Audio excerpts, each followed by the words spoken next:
أشهد أن لا إله إلا الله نستغفر الله نسألك الجنة ونعوذ بك من النار اللهم إنك عفو تحب العفو فاعف عنا يا كريم. Assalamualaikum warahmatullahi wabarakatuh. Alhamdulillah wassalatu wassalamu ala Rasulillah Sayyidina Muhammad bin Abdillah wa ala alihi wa ashabihi wa man walah. Amma ba'd. Kemarin kita telah membahas dua golongan yang didoakan oleh malaikat Jibril yang dengannya jauh dari rahmat Allah Subhanahu wa taala. Yang mana doa tersebut diamini oleh baginda Muhammad sallallahu alaihi wasallam. Maka kita melanjutkan riwayat tersebut. Di tangga yang ketiga, Nabi mendengar lagi Jibril berdoa kepada Allah. Tentunya dengan doa yang sama. Jibril mengatakan, ab'adahullahu minha. Mudah-mudahan Allah jauhkan golongan semacam ini dari rahmat Allah. Faqultu amin. Aku ucapkan amin. Aku mengamini doa Jibril.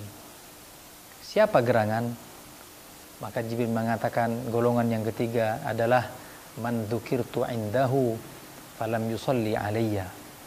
Mereka lah golongan orang-orang yang jika disebutkan nama Nabi Muhammad namun dia tidak langsung bersolawat kepada Rasulullah sallallahu alaihi wasallam. Ketika di satu majlis disebutkan nama Nabi Muhammad atau nama sallallahu alaihi wasallam, maka terdiam lisannya untuk tidak bersolawat kepada beliau. Dalam hal ini kita tahu bahwasanya solawat dalam Al-Quran diperintahkan oleh Allah. Bahkan kemuliaan solawat adalah perbuatan yang Allah Subhanahu wa ta'ala mencontohkan terlebih dahulu, baru Allah memerintahkan.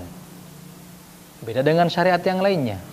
Kalau kita lihat Allah menyuruh kepada kita sholat, namun Allah nggak sholat.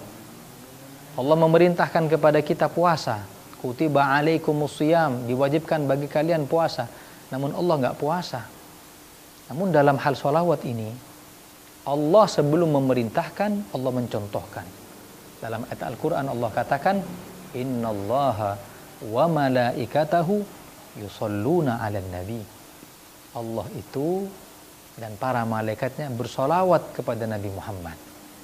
Meskipun makna solawat berbeda. Kalau datangnya dari Allah berupa rahmat kepada Rasulullah, kalau datangnya dari malaikat adalah istighfar, adapun sholawat kita kepada beliau tidak lain adalah doa dan tadarru. Maka perbanyaklah sholawat kepada baginda Muhammad sallallahu alaihi wasallam.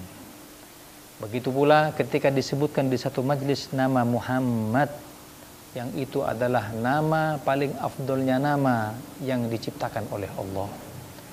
Nama yang menjadi hiasan dinding-dinding sorganya Allah. Ketika masuk di sorga, di situ terdapat Muhammad Rasulullah. La ilaha illallah Muhammad Rasulullah. Bahkan Nabi Adam ketika masuk ke dalam sorganya Allah, melihat di dinding-dinding sorga bagaimana nama Allah sejajar dengan nama Nabi Muhammad dalam kalimat syahadat. Tanya Nabi Adam kepada Allah, ya Rabb, ya Allah, nama siapakah Muhammad ini? Maka Allah menjawab, laulahu ma khalaqtuk, wahai Adam, kalau bukan karena dia pemilik nama tersebut yaitu Muhammad, aku enggak bakalan menciptakan engkau ataupun yang lainnya. Tidak lain adalah untuk mengagungkan nama yang mulia dan pemiliknya manusia yang paling mulia, yaitu beliau Nabi Muhammad sallallahu alaihi wasallam. Maka seyogyanya bagi kita seorang muslim memperbanyak sholawat kepada beliau, terutama malam Jumat dan hari Jumat. Sebab sholawat yang kita baca seakan-akan simpanan bagi kita untuk kelak meraih syafaat dari beliau. Bahkan cara mudah agar orang bisa bertemu dengan Nabi Muhammad dalam mimpinya tidak lain adalah memperbanyak sholawat kepada beliau. Bahkan disebutkan, orang kalau sudah mimpi Nabi Muhammad, maka insya Allah Allah akan berikan karunia bisa bertemu dalam keadaan yaqadhah, dalam keadaan terjaga. Sebagaimana Nabi mengatakan, man ra'ani fil manam faqad ra'ani. Barang siapa yang melihat aku dalam mimpi, betul itu aku. Karena setan gak bisa menyerupai tubuhku atau jasadku. Dalam hadis yang lain Nabi mengatakan, man ra'ani fil manam fasayarani fil yaqadhah. Barang siapa yang bermimpi aku, niscaya akan cepat bertemu denganku dalam keadaan terjaga.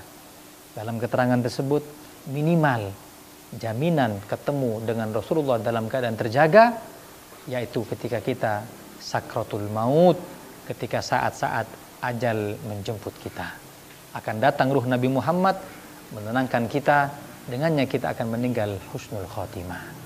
Itulah jaminan bagi mereka yang bisa bermimpi Nabi Muhammad SAW, tidak lain dengan kita ta'zim kepada beliau, kepada sunnah beliau, kepada jalan beliau, dan kepada nama beliau, yaitu nama Muhammad Rasulullah SAW. Mudah-mudahan Allah Subhanahu wa taala ringankan lisan kita.